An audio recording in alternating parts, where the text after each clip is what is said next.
best place for below average Star Wars.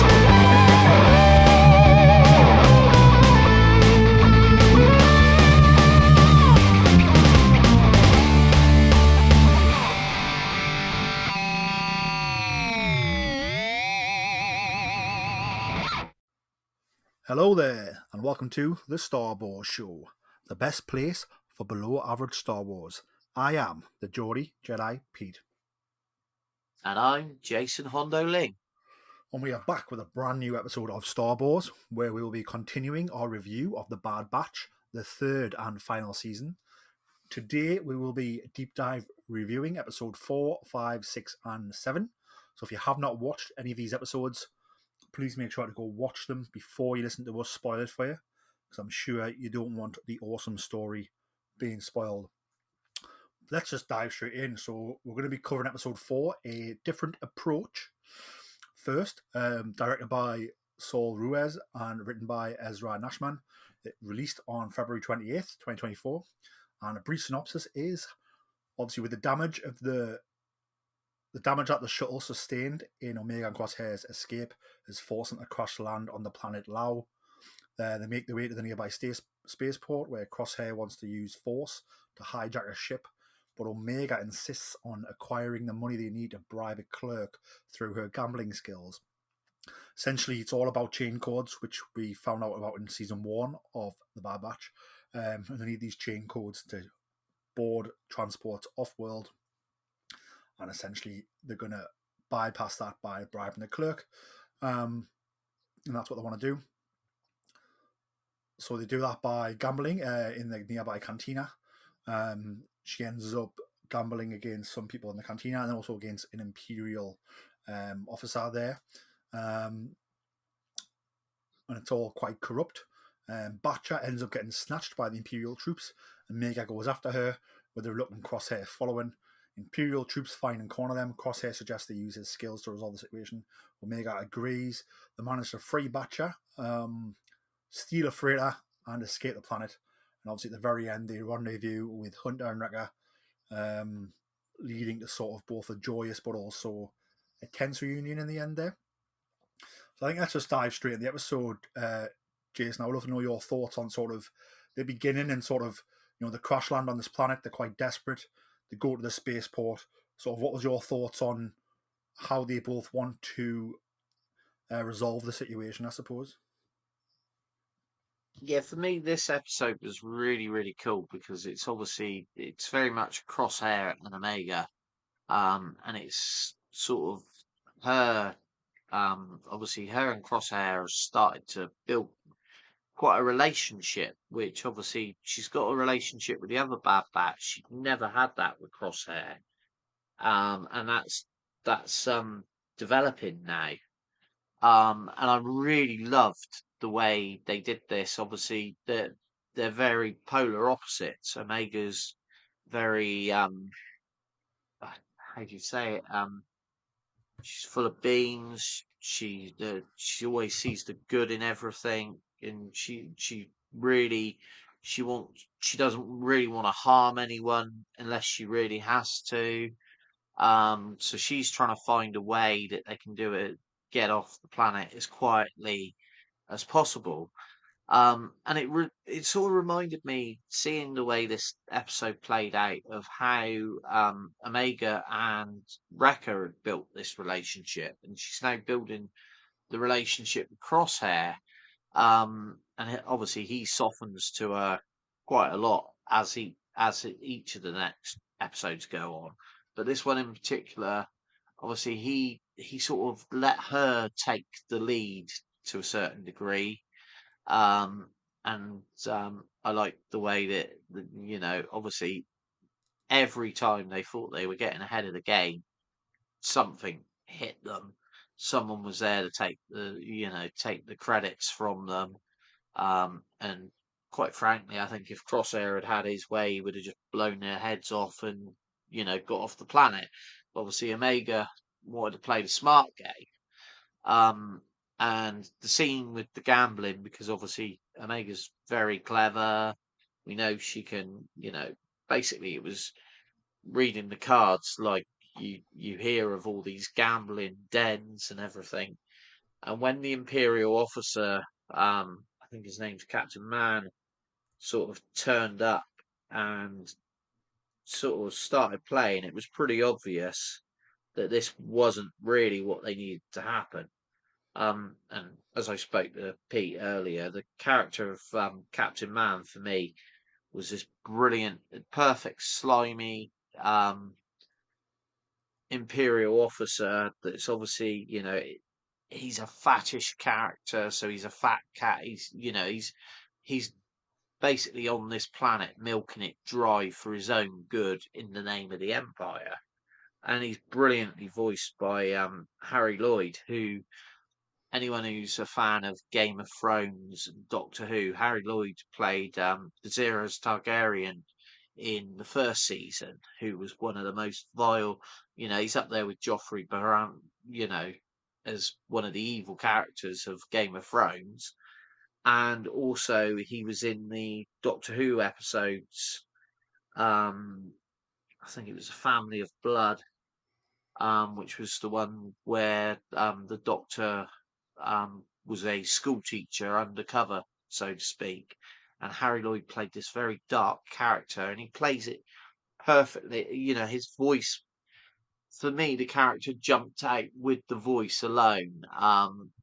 Similar way the Tennant does when he plays in a voice role. So this character, for me, I really enjoyed the episode. I knew he was going to double cross them all the way through. And obviously, that he he wasn't doing it for the Empire. He was doing it for his own means, which is why eventually, obviously, it was going to come back and haunt him with when the Imperials turned up.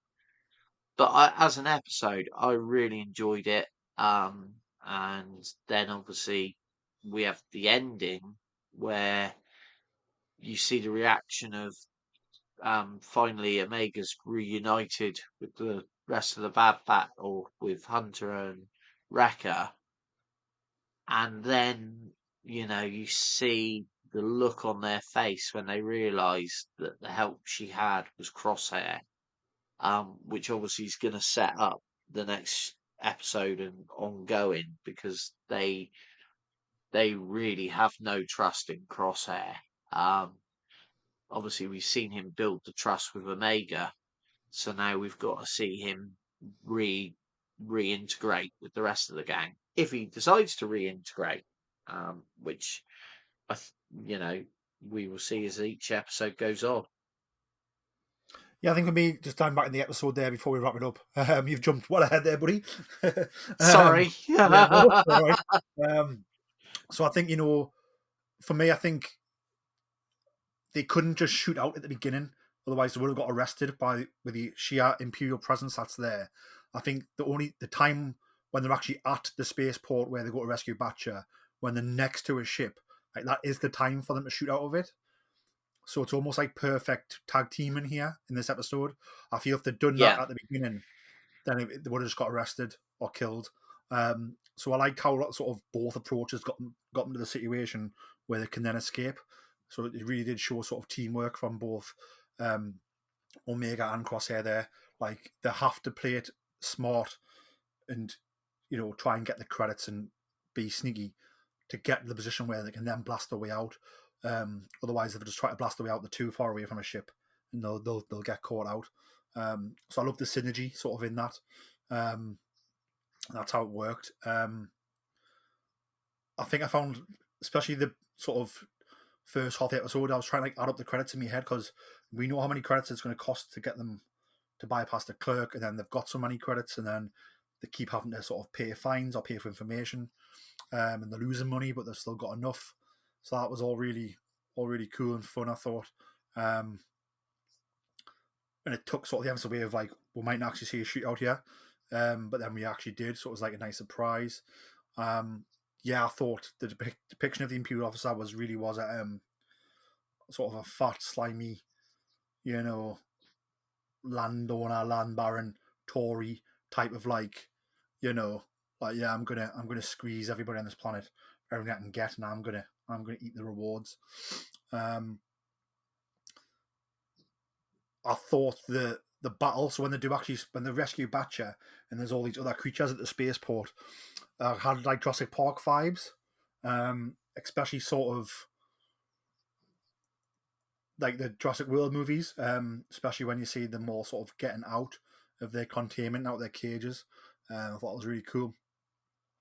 And then lastly, yeah, I think they managed to escape on the ship.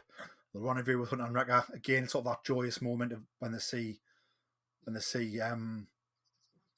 Omega, and then obviously Crosshair, and then it's sort of quite a tense reunion, but also like Crosshair's not stepping forward, but they're not going towards him. And there's that sort of tense look on their faces, but you can see Omega's very much not going to leave Crosshair.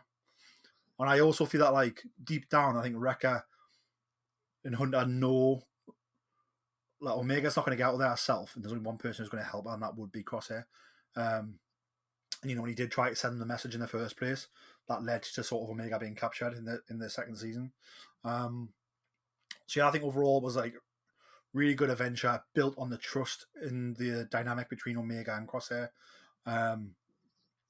Built on sort of showing us the bad side of the Empire, which is good, which has rose up from the ashes of the Clone Wars, and again just sort of loved the ending, how it was like joyous, but then also tense. Like there's a lot going on. These characters have a lot to sort of discuss and a lot to solve between themselves before things are good. I don't know if you've got any final thoughts on the episode before we move on to the next one. I just again really enjoyable episode. Fun, you know, building on the characters again, and that's what I think Bad Batch is really good at is fleshing out the characters and the relationships. So yeah, it was an excellent episode. Thoroughly enjoyed it. We're on the next one. So the next one's episode 5, The Return. So this debuted on March the 6th, 2024. Directed by Nate Villanueva and written by Amanda Rose Munez. And we'll do a little sort of a time jump. So we're not in that same moment that was joyous and tense from the previous episode. A little bit of time has passed. Sort of despite the others' sort of tentative tolerance of his presence and Omega's encouragement, Crosshair's struggling sort of with the repercussions of his betrayal and captivity. So they're on Pabu, which is obviously that lovely beach planet from season 2. Echo returns, and obviously together the batch discusses the experiments conducted on the clones on Tantus. To get more details from Nalasse's datapad, they reluctantly follow Crosshair's suggestion to connect it to a computer terminal at his former post on Barton 4. So Barton 4 is where he rose up against the Empire and killed the Imperial officer, which led to his captivity. It was him finally coming to his senses, I suppose. And he's going to go back there where there's a lot of trauma for him, because it's sort of the only place that can plug in this data pad, I suppose he feels. Obviously, tech's gone. We know this now, and tech probably would be able to get in this data pad quite easily, hopefully. But it's just showing that there is a missing link in the team now. They find the depot abandoned. They're forced to allow power from the defense perimeter, thus inviting a huge sort of worm to attack them. Setting aside the differences, the batch works together to lure the creature outside the perimeter before activating an auxiliary power source, reactivating the defenses. And Crosshair essentially earns his squad mates' trust back with the information that they've recovered. The batch set out a sort of the next steps to how they can look to free the people of Tantus, I suppose. So yeah, just sort of give us our overall thoughts, your favourite pieces from this episode, The Return, Jason. Yeah, this again was a good adventure sort of episode. It was good to see the return of Echo. And obviously, we've now got the setup that they're very much trying to find out exactly what's going on with their fellow clones and, how they can save the clones. The beginning of this episode, the sniping and distrust for Crosshair, which obviously is only natural with what's happened in the previous 2 seasons. So it's really good to see that through this episode and through having to work together, Crosshair has the opportunity to prove that, he I think he has definitely seen that following orders just wasn't going to work, because the orders were fundamentally wrong and, against anything that he wanted to be a part of. So it's a good growth episode again. Instead, whereas beforehand it was a relationship builder for Crosshair and Omega. This time, obviously, it's Wrecker and Hunter, and obviously Wrecker's very open. You know, his relationship with Omega is, if she trusts him, I'm gonna give it a go. Which is, the bluntness of that character is just fun, because he just and also he's showing as well, I think, that actually out of all of the clones of the Bad Batch, he's looked past the fact that she's this little child. He can see, her strengths, and he's the one that's encouraging her more and more. Whereas obviously, Hunter has took on like the father paternal figure, so he's trying to protect her more. Um, which I think that's part of what's built, similar to what made Rebels really good, was, you had the family side of these characters, and, the Bad Batch are a family. They work together almost as a family unit, and they each have their role. And now it's Crosshairs fitting back into that role. Obviously, the darkness of going back to Barton 4. Um, Obviously, something's quite drastically gone wrong here. And you've got this creature that attacks, and again, like you said previously, obviously we had Jurassic Park sort of feel for the previous episode. The creatures and the way the guys have to deal with this, there's genuine jeopardy. And I think, having lost Tech, none of these characters feel completely safe, which is, a great thing for a series. I think if you go into each episode thinking the characters are going to come out of this alive, it very much becomes a bit like the 18 did in the 80s. No matter what jeopardy they were in, they weren't at risk. Whereas with the latest series of, Rebels, now Bad Batch and Clone Wars as well, characters are at risk. Characters that you love are at risk.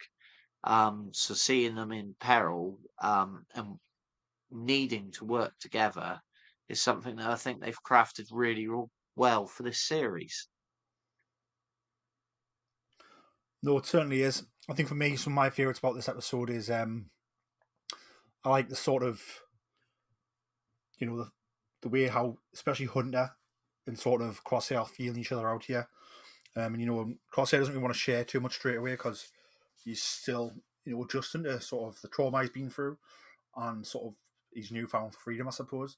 You got to remember that Omega probably had it better in captivity than Crosshair did. Do you know what I mean? Crosshair went through a lot of experimentation. Confined, really bad cell. Didn't have daily duties. To what Omega had. Omega was captive, don't get me wrong, but also had some freedoms, and that's how she was able to help Crosshair escape, was because she took advantage of what she'd learned from those small freedoms she had. I love going back to Barton 4. That was the place where Crosshair finally turned on the Empire because they mistreat him. And then here we see the place where he finally works back as a team with the Bad Batch themselves. So again, it's like very good synergy, very good poetry. So I like that. I like how the place is abandoned. And Crosshair probably would be abandoned because he knew what condition the place was in when he left. the Empire didn't really want to be there. You know, the fact they had clones stationed there and they were happy to risk them dying, you know, says a lot, I think, from that season. I like how when he got there and he sees the clones and, you know, the very clones that made him see sense and wake up from his Imperial senses, or, you know, when he sets the helmets back up, sort of show respect to them, was sort of really powerful moment as well. I love the worm, sort of a lot of worms happening at the minute. You know, it was very, there was an ice worm. It reminded me a bit of the worms from June Part 2. And yeah, it was great to see at the end, sort of the batch being back together. I think, as you said as well, Jason, you know, we did get in this episode, you know, we got sort of Hunter and Crosshair working together with Batcher out in the field, like trying to lead the worm away past the perimeter. And then we did get to see sort of Wrecker doing his bit sort of at the base with Echo, which was also good. You know, all of them working together. And I think this episode did a great job of sort of not putting the team together easily.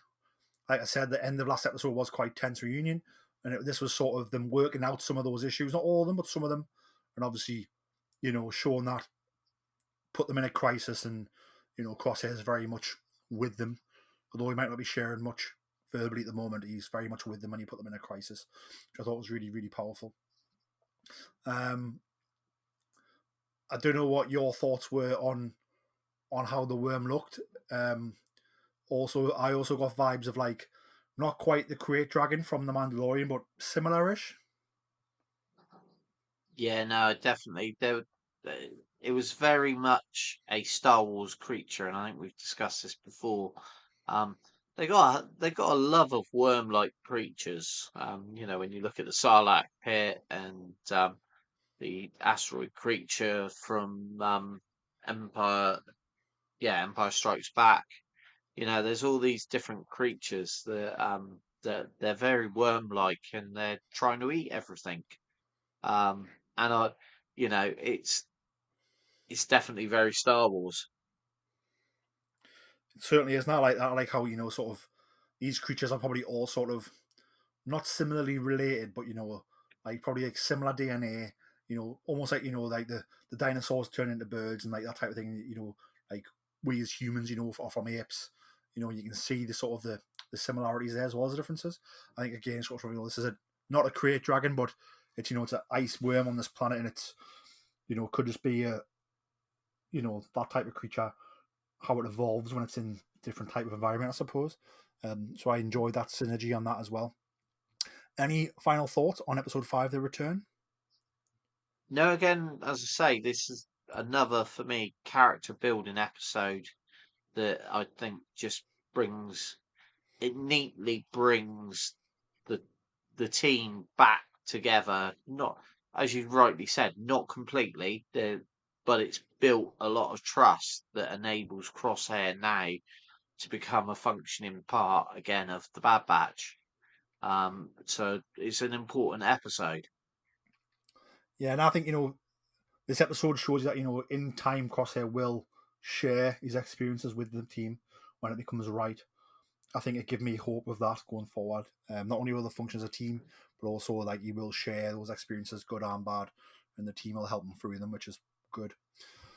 Next episode is episode 6, Infiltration. So this is part of a double episode drop that happened on March the 13th. So episode 6 and 7 both dropped on the same day. It's sort of a double episode, and they do serve as sort of a two-parter almost. So we'll do a part 1 first. So Infiltration, directed by Stuart Lee and directed by Brad Rao, who was also the supervising director of the whole series. And we dive back into sort of some things we've seen in previous seasons, and also dives into some Clone Wars type callbacks as well. Sort of, we see Avi Singh, the former Senator of Raxus, being guarded by Rex and his fellow clone rogues, who's secretly meeting with Ryo Chuchi, who we've seen in the previous seasons of the Bad Batch. And they're discussing the formation of a sort of rebel movement against the Emperor. But then another clone-like assassin strikes. The attack fails, and the assassin's captured and pressured for information on Tantus. But another is sent out to kill him before he can talk. obviously among this attacker's equipment when they capture him, they find a sort of a, it's not a bounty puck, but it's like an information puck that has quite a lot of Imperial targets on it. And Omega is listed on this, and that prompts Rex to summon the Bad Batch to his base on Teth. Teth, of course, being that very first battle scene we see in the Clone Wars movie that was sort of that aired in 2008, I think it was. So really cool little callback to the Clone Wars there. And you can see it shot by shot. You can see it's seen better days, but yeah, it still looks awesome.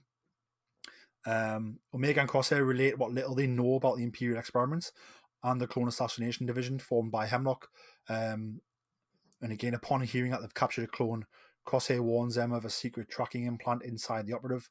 But then a second assassin strikes, so he's already located them, kills the captive, and the base is accidentally blown up. An Imperial retrieval team led by Commander Wolf arrives to recapture Omega, and that's sort of the big surprise episode is, they built these big bads up as being the clone commandos. They're very quiet and looming over Tantus, but then we get here and actually Wolf's actually leading the commandos. He outranks the commandos, which is very strange. Caught me off guard a little bit.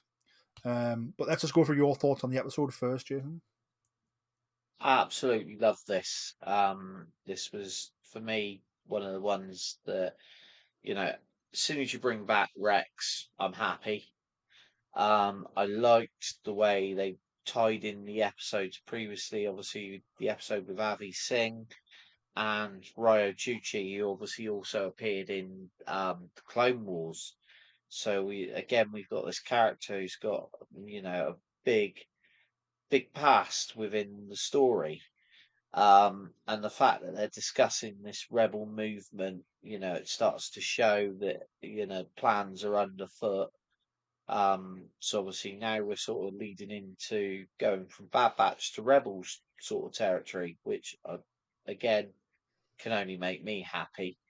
Um, these assassins are quite, obviously they were expecting this time.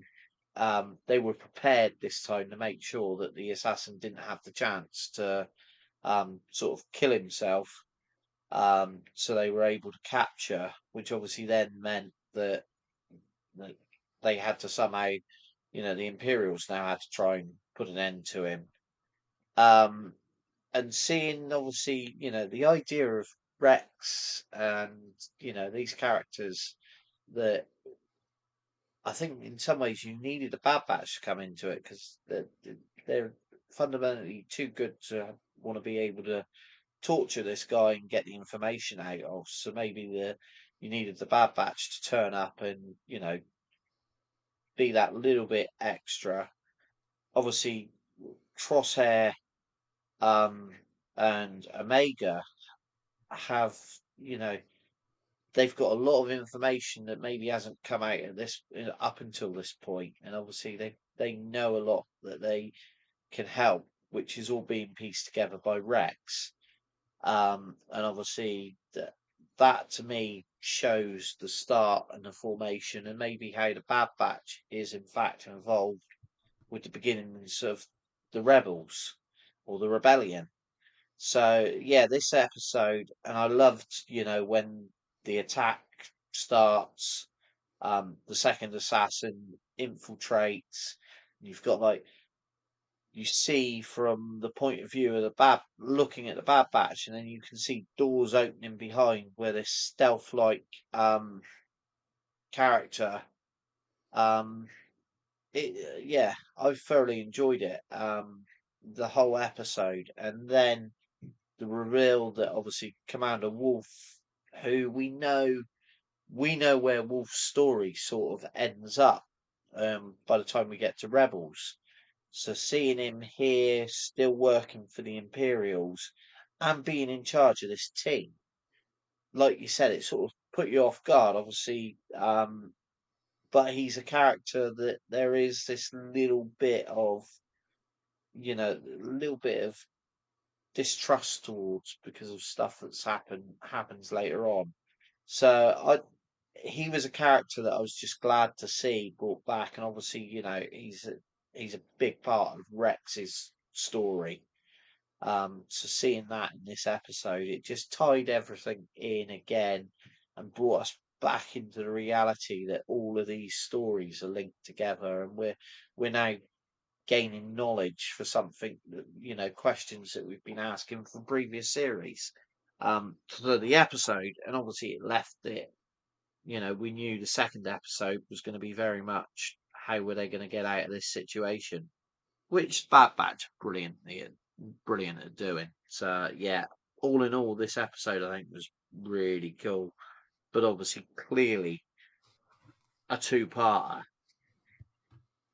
Yeah, I think some things I loved how they sort of differentiated between the normal sort of rogue clones that are in Rex's team and the sort of the clone X or whatever they're called, sort of these assassin clones that work for Hemlock. And I got Terminator vibes from these clones, like you see them get injured in blasts and in waterfalls and getting shot, and but they sort of keep coming even though they're injured, and reminds me of the Terminator film. And Schwarzenegger's Terminator keeps coming even though it gets its arms blasted off and there's machinery going on in the background, and that sort of dread of this enemy that like won't stop. You might be able to slow it down, you might be able to injure it, but it keeps coming. It won't stop to lick its wounds almost. So I enjoy that. I enjoyed sort of how tense it was between some of Rex's clone rogues and Crosshair, and they were sort of probing him and not trusting him. But it's like, Crosshair has a story to tell, but he'll tell that in his own time. And I like how Omega backs him with that pretty much, and also how Hunter does as well. It was really good. And again, I'm going to go back to sort of, Commander Wolf it was cool seeing him come out, and it was like a shock factor. But I do feel that was sort of a misdirect, because I don't know how you feel this, but the built up throughout this whole Tantus, since we're first seeing Tantus, right? They've built up these clone commandos as being like Hemlock's right hand men. And then here we see a clone commando on a mission, but Wolf is the leader. And it just took me out of it a little bit. I don't know how you feel about the difference between Commander Wolf and the clone commandos. Yeah, I get where you're coming from there. Obviously, it is very, very, Wolf is to us a good guy. So seeing him with what, to intents and purposes, are the bad guys. But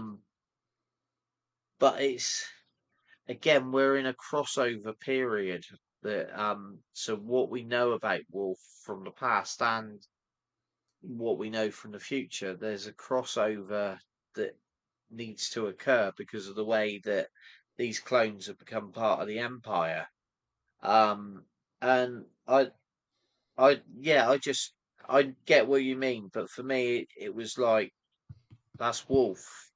With something's going to happen in the next episode. So I suppose it was. I think because I viewed the two episodes one after the other, I got over the shock quite quickly and then followed the story through, if you know what I mean. Yeah. And I think, again, I was sort of waiting to watch this commando do something special. And I just feel Yeah, like he did nothing. And again, they built them up since we first saw Hemlock. And then, so, I mean, hopefully they do something later on in the season, but this was an opportunity to see one in the field, and they weren't really doing, they weren't big bads, and they weren't special, in my opinion. yeah, So moving on to episode 7, Extraction, directed by Saul Ruiz and written by Jennifer Corbett and Matt Mishinovitz. So again, sort of it follows straight on from Infiltration. So the Bad Batch, Rex and his few surviving troopers make their way through the ruined base, pursued by Wolf's men and the clone assassin. Sort of the clone assassin is still alive but injured, Terminator-like, and he won't give up, even though Wolf's told him not to. The fugitives launch a sort of a shuttle escapee pod type ship, I suppose, and have a hyperdrive running. But the assassin shoots the vessel down, forcing a crash landing and a rough trek to an extraction by Echo, sort of through jungle and through rocks and through like river rapids, I suppose you would say.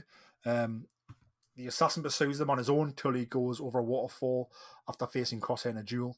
At the extraction point, Wolf intercepts them, but upon being confronted by his old friend Rex and the truth behind the Empire's treatment of clones, he lets the survivors escape. As they depart, Rex advises Hunter that in order to keep Omega safe, they have to find out why she is so important to the Empire. So just talk us through, obviously, you've sat and watched that first one, you've went straight into the part 2, which is episode 7, Extraction. Just how did this deliver on sort of the things set up in the previous episode for you? Yeah, for me, this was a great adventure. You've got and it was, seeing Wolf hunting down Rex and the Bad Batch was very different. But obviously, um, Wolf was, basically, you know, the, you know, I want to my orders are to capture this person. Whereas obviously the assassins were like, yeah, we want to get our jobs done. We want to get these, you know, we want to capture the girl, obviously. Although I think to a certain degree they didn't even care if she was a victim. They're just there to take out what they can. Obviously the crash, you know, you think, oh, they're on the escape, and then this assassin pulls, you know, shoots down the vessel, and then all of a sudden they've got to find another way of getting to this extraction. And obviously, I like the fact that this episode then gave Crosshair the real opportunity to step up, and to go up against this assassin, who I've got a feeling there's something about this assassin that I think we're going to have a revelation. Whereas all the previous assassins have been revealed to just be another clone, there's something about this one, and it's something that, has got a big thing to happen. Now, I have to admit, when I got to the end of the episode, and obviously we had the standoff with Rex and Wolf, and obviously Rex gives his speech and about the brothers and all this. Um, I felt I I was surprised, similar to you. I thought these commando droids were the big bads, and I felt that had Wolf made that decision, my expectation was that the commando droids were then going to turn on Wolf, and he was going to end up going with Rex. So when the commandos and Wolf just basically let them go and then turned and went, and obviously Wolf then made the statement that we're going to go and rescue our brothers, or retrieve the bodies of our fallen brothers. It was sort of like, I can get that from Wolf, but I'm confused as to why the commandos are doing this, and it didn't quite feel right. Um, but then I'm wondering if we're going to see this later on in the series. So again, it's given a few questions. Yeah, I think for me, I think Wolf obviously seems to outrank the clone commandos here, right, during these 2 episodes, which I get, but Yeah, also I get that, the commandos are there on Hemlock's order, so I feel like they would just overstep the mark anyway if they had to. But yeah, sort of very strange behaviors. I think for me, what I found strange was when Wolf sort of lets Rex and the crew go, and it's just sort of accepted. I feel like it's going to come in when they get back to Tantus, like Wolf's going to be imprisoned and be court-martialed, yeah, and the commando's probably going to just grass on him and be the one who gives the evidence against him. So yeah, very very strange things. Similar to you, sort of this episode, I loved them being chased through the jungle, and it felt really tense. I love the fact Crosshair's the one who sort of hangs back to hold off this assassin, while the rest get to the rendezvous point with Echo and the extraction point. And I love that battle. And then I also love how sort of they don't leave him behind. You know, when the assassin clone is about to kill and drown Crosshair, you know, the clones come to the rescue and save him. Which again shows that he has earned not just the Bad Batch's trust, but also Rex and the surviving troopers' trust as well, which is positive through his actions as well. Again, probably still needs to share some of his story down the line, but you know, his actions are speaking out on words right now, and people are trusting him like they should, which is good.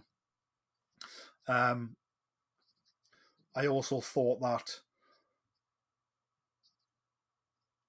again when they get the extraction and have the face off, because sort of the Echo gets the extraction point at the same time Wolf gets there, so it's like the torn between two areas. It's like a standoff happens, and obviously because Wolf obviously knows Rex, that allows them no one shoots anyone, and they're able to escape. Puts a little bit of doubt in Wolf's mind, but once they get away, Wolf's main thought is just we need to just find the fallen clones and bury them, which I thought was really really you know, a really emotional thing to do, which is good. And again, I feel going forward, you know, we know Wolf ends up with Rex sort of in retirement, living together, and I think Wolf's going to end up getting captured and court-martialed and disciplined big time on Tantus. And then when we go back to Tantus later in the season, I think that's when Rex and the gang are going to rescue him, and he will join the gang. Then, like I said, I think that will also lead to these clone commandos finally actually showing us how tough they are, because they've stood there tough, you know, in every episode they've been in. But you know, now's the time we need to see them in action. Something else that we probably didn't talk about, I like the fact that during these episodes that Echo did give Omega sort of a crossbow energy blast that type thing, which was really cool. And it's good to see him still giving Omega advice. I think he's someone Omega respects a lot, Echo.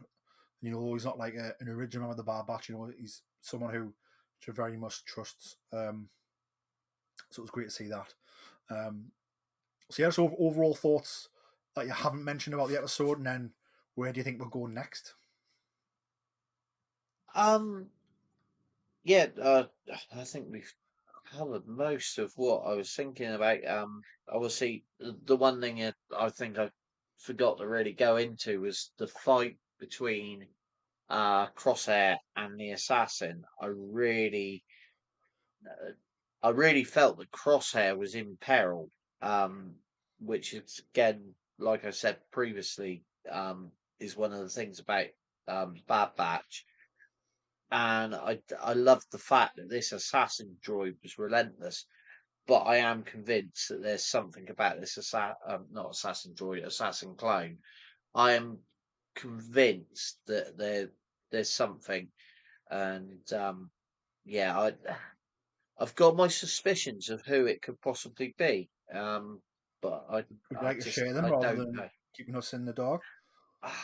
I'm beginning to wonder whether tech was experimented on. Um, I don't know, and it was just or the other option that I've actually got that is we know obviously they experimented on Crosshair himself when he was at Tantis, and I wondered if this assassin is actually an experimental clone of Crosshair.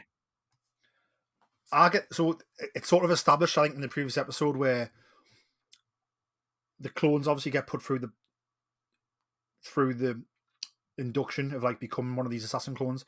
So the one that dies in Rex's care that sees Crosshair, like he remembers going through the program with him, but obviously Crosshair stopped doing it. If that makes sense. Yeah, So yeah, so I think that clone just knows him from that. I don't think it's a clone of Crosshair. Um,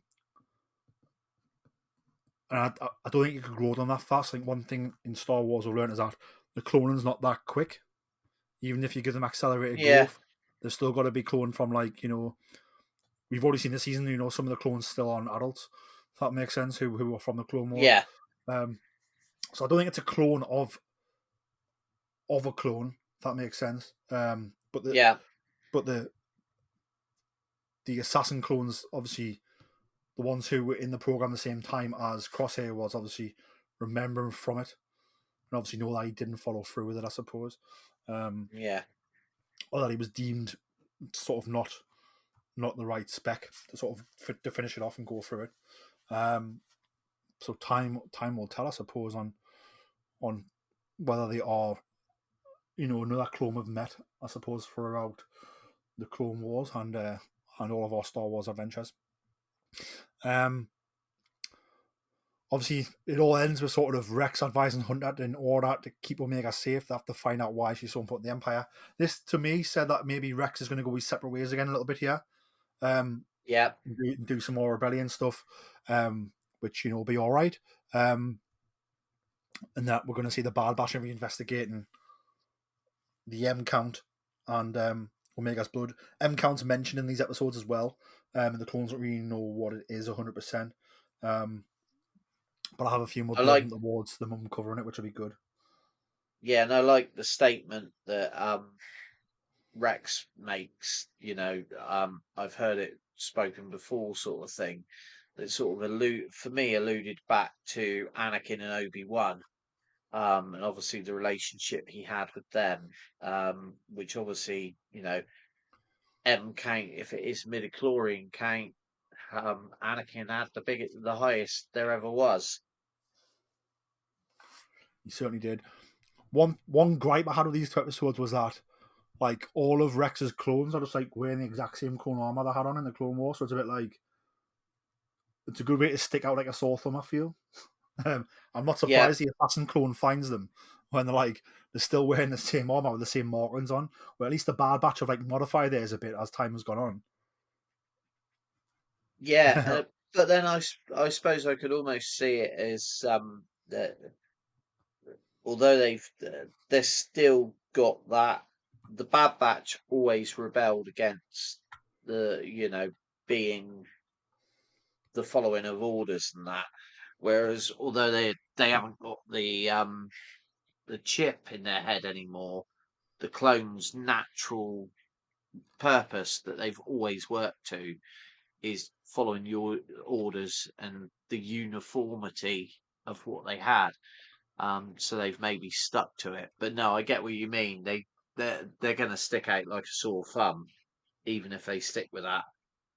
Yeah, even just repainted, or like again, like Rex just wears a cloak, which like does enough to Yeah, differentiate it. You know what I mean? But I feel like yeah, these two episodes, some of them are just like it was still like Clone Wars fresh, the armor, um, yeah. which was again, I feel like I'm not surprised the assassin droid found them. Um,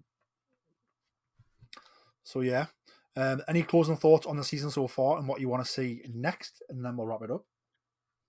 No, I think that as a season, it's moving through it's answering questions, but opening up new questions. It's great adventure, some great action set pieces. It's really building itself. I don't think there's a single episode that I've not enjoyed so far. So I'm really looking forward to how it's going to bring us to the conclusion and find out, where the Bad Batch are at the end of the story. Definitely. Then so just to go through the remaining titles. So next episode's March the 20th, and that will be Bad Territory. Then we have The Harbinger a week later. Then we have a double episode on April 3rd, which is Identity Crisis and Point of No Return. And then we have The Juggernaut on April 10th, Into the Breach on the 17th of April, Flash Strike on the 24th, and then the finale is The Cavalry Has Arrived, which is on May the 1st. For me, I think Identity Crisis and Point of No Return, I think, feel it could be very much where we see Crosshair really open up about how he was mistreated by the Empire on Tantus and sort of where he stands going forward. And I've got the feeling the title Juggernaut, I feel I think we're going to see these clone commandos I've been mentioning really go berserk in that episode. Juggernaut, I think they're going to be the Juggernauts. The clone commandos are going to be the Juggernauts. I don't know if you've got any thoughts about those titles and what we could see. Again, I've been proven wrong so many times with these titles. The one episode 9 to me, got a feeling is going to be Asajj Ventress. I don't know why that just sticks out for me there. Um, and it's an episode that I'm looking forward to. The cavalry has arrived. Obviously, for me, the Bad Batch. That's their call. The cavalry has arrived. So it seems fitting that that should be the last episode. Um, and I'm just looking forward to seeing, like you say, identity crisis. Again, I think you could be right there. It could be Crosshair more. Although I did wonder if maybe identity crisis could be the Asajj Ventress. Because obviously, according to this, we're picking up after the events of where apparently she's been killed. So could she have been resurrected and is having an identity crisis? Who knows? That's the thing with all these titles. They're open to interpretation, and until we get to the episodes, we don't know what they're going to contain, which is great. No, definitely. And I think for me, the cavalry has arrived. That's going to be the assault and the sort of the liberation of Tantus. Hopefully, Yeah, is going to be the end. Do you think when we meet? Obviously, we're talking about M counts, and the reason why Omega's important to the Empire is obviously because for whatever reason, her blood seems to say that they could transfer M counts. So they haven't said that she has the Force and she has an M count. She might, but that she might not. But they've just said like basically her blood could be the key to actually unlocking that in the clones they're building currently on Tantus. Obviously, Asajj will have an M count because she's a Force wielder. So I wonder if we'll see Omega and Asajj sort of bonding over that and talking over that, and I wonder if that's why they come into contact with Asajj Ventress is because of the M count implications in all of this. yeah, I suspect that could be where we're heading with this. But again, until we get to those points, it's always a bit of a mystery. Yeah, so I just feel like again, like the people you turn it, we talk about the M counts will be the Jedi, but the Jedi are hard to find right now because there's not many of them left and they're all in hiding. So therefore, Asajj is obviously about. So is that the person they go to? I suppose it is possible. That's my line of thought currently, I guess, on that one. Yeah. I suppose before we wrap it up, fantastic episodes, great to have a double bill. I'm glad we've got again an episode each week until May the 1st, and I'm glad we've got another double episode on April 3rd. I have the feeling that this show is going to end with implications for the rest of the Star Wars universe, and not necessarily a direct spin-off of the Bad Batch, but like it's going to lead into future stories that we're going to get. Definitely, and I think there's almost a certainty that with the success of all the animated series and obviously being part of Disney, we're going to be moving into a new stage, but we just don't know what. Definitely. I think that brings an end to our lovely episode reviewing some awesome Bad Batch episodes. Jason, where can the people find you on social media? At Hondo Ling, as always. And you can find myself on Twitter and Instagram, or as it's now known, X, at Geordie Jedi Pete. You can find the podcast on Twitter or X, as it's now known, at Boz Star. You can also find the podcast on Instagram, TikTok, LinkedIn, Facebook, at Star Wars Podcast. If you are listening on Apple Podcasts or on Spotify, please just leave us a top review. Makes me and Jason smile all night. Only takes you a few moments, and it helps people find the show. And also, if you were listening on another type of podcast app or supplier or web link, and it gives you the opportunity to leave a review, again, just please consider leaving a top review. Again, makes us smile a lot here at Star Wars HQ, and it helps people find the show. We're looking forward to talking more Bad Batch. As I said, we've still got another 8 episodes to go, I think, if my maths is right. So it's exciting, exciting times ahead. A lot of Bad Batch to talk about, and also be more episodes coming about Star Wars news that's breaking. We've obviously got the Star Wars Unlimited card game that's just come out. We're talking about that more in the future as well. Some other special episodes and some special guests coming. So stay tuned for all of that. One last thing I just want to say, may the Force be with you all. And remember, always tell that to Kanja Club. The Dorky Diva Show presents Why is this seat so much more comfortable? the long-awaited sequel to the adventures of the Zolan Dart audio drama. Have you seen the captain's datapad? Trying to work, Murph. Piloting the Zolan Dart by himself, You do understand the details of this particular job, correct? I've been on plenty of jobs like this. With you! Reldar Sias returns to a planet he thought he'd left behind for good. Is there a reason you didn't mention I was tagging along? Hopefully having you there will make others think twice about messing with me. Making new friends Oh, you must be the pilot of the Zolan Dart, yes? I guess I am. and reconnecting with old ones, Reldar? Vera? What are you doing here? until past grudges resurface. I'd be minding my own business if I were you.